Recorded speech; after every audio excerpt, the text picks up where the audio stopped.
Hey, howdy, hey, welcome back to Trek on the Tube. Thank you for joining me on this fine day. Before we begin, like, subscribe, share, comment, do everything. Do it all. Share this video out there. Let's push this channel to 10,000 subscribers. Let's get that 10K milestone. Today, we're talking about Star Trek, the original series. Yes, I know, it's been a while. It's been a while since I've done one of these, but considering it's so much fun, we continue on, we power on. Please do excuse my voice. If it's a little off or a little weird, it's because I'm coming out of a week of sickness, but I'm doing better. Side note, if you're new to the channel, I used to cover and review every new episode of current Star Trek, but that became quite overwhelming due to the sheer amount being released. So contemporary Star Trek is now covered season by season only. The original series, however, is a totally different project, and that's why I'm still doing these episode reviews. What makes this project different? In these reviews, we try to discuss and consider the episodes as if we are the audience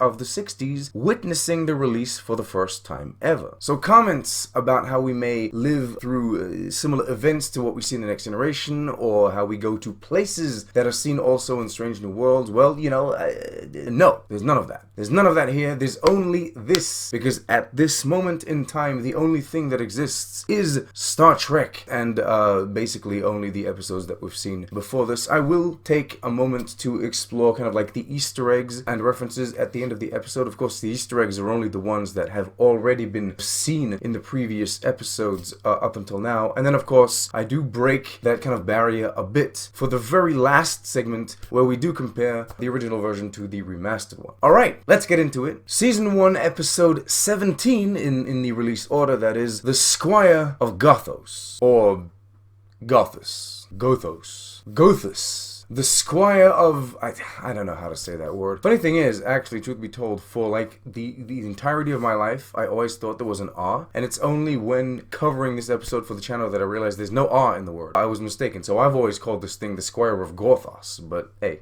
Let's go. This was a pretty fun episode. Admittedly, I do think it drags out ever so slightly somewhere around the middle. Like after the crew have been abducted, but before the big reveal, there's kind of a sluggish moment, but overall, quite compelling. The concept of this powerful, non-corporeal being just creating things out of thin air for their own amusement, abducting random people that come by, though they don't see it that way, is surprisingly fascinating. And that reveal ending, shining light on the fact the individual is only but a child, worked very well for me. Beyond that, yeah, admittedly the story is, yes, quite straightforward, and I guess the science fiction concept that is an all-powerful, or perhaps seemingly all-powerful being isn't that outlandish or new, but this episode does something different. It takes its idea in a different direction. It's more of a character study or an analysis of human reaction when faced with a godlike enemy, or even faced with a mirror of its own self. I do wonder if the physical mirror in the episode is somehow related to how this Trelane character is trying to mirror Earth, or at the very least emulate it, but yeah. The Squire of Gothos gives us a dangerous planet that we only see a very few glimpses of whilst on the surface, and sadly provides us mostly with historical type sets. Now, the idea of this all-powerful being wanting to recreate Earth's culture, but then missing the mark by a few couple centuries is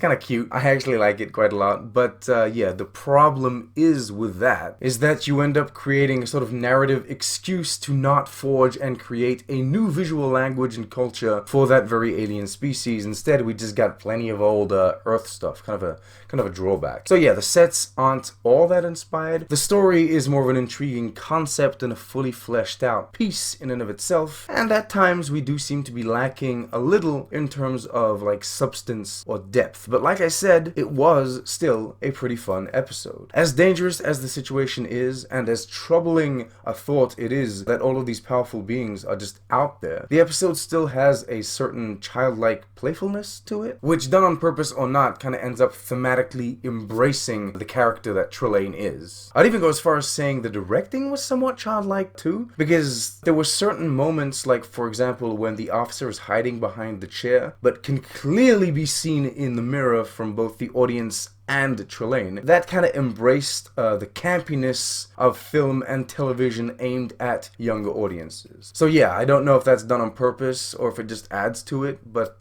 there's that. I will say though, the lighting throughout the entire run is pretty good, and the use of light to make Sulu and Kirk appear as if made out of wax was a genius move. As alright as everything that we talked about is, it's kinda really the performances, I think, that carry. Oh, you simply must stay. The delivery on most of Trelane's lines balances the sense of wonder and excitement of meeting new friends, all the while having this underlying menace to them. Truly a performance worthy of such a unique character. A glorious, glorious thing. And then of course our Captain Kirk delivers a few speech-like lines. William Shatner's performance is great. Also, not to mention Nimoy as Spock and then McCoy. Everyone did great. I also like that it was McCoy that led the team this time around. Having different people do the various tasks and take up the various roles, throughout the show makes the ship and crew seem more alive for some reason. And that's about it. I know. Super short, super to the point. But truth be told, this isn't really an episode that demands, I guess, a whole lot of analysis. The themes and the ideas conveyed are very straightforward. The story is light, yet tight. And so there you have it. We can now move on to the Easter eggs and references part of the video. Napoleon, Alexander Hamilton, Persia, Greece, all are mentioned in reference to Earth's history. We also get plenty of ancient human weaponry, flags, symbols, etc. The main Easter egg here is this. Yes, it is the salt vampire, or rather one of the same species as the being featured in the very first episode of this show that we ever talked about, the Man Trap. Clearly, it's just a costume that they propped up for the sake of the episode, but it's interesting to think about why or how Trelane has it here amongst all of this Earth-themed decor. To finish this off, here are a few comparison shots between the original version and the remastered. As you can see, we get the usual planet and ship shots, as well as the nacelles being added to the rear view, which is a nice touch. I mean, all of this is very standard by now. If you've watched my other reviews, you kind of know that this is what they remastered the most. Oh, and also this time around, the collision course with the planet features some more dynamic cinematography, let's say. But overall, pretty standard, pretty baseline stuff to change. Nothing too extreme. I went into this original series rewatch kind of expecting all of the remastered version episodes to really annoy me, but they don't. They don't. Like, I watch for the sake of, doing these reviews, the original version, and then I go back and compare the remastered version, so I might not watch, like, the remastered version fully, but I take the time to check out where the visual effects could have been changed. And yeah, I mean, so far, I haven't had any major issues, say, for maybe one or two, kind of like, I guess, creative,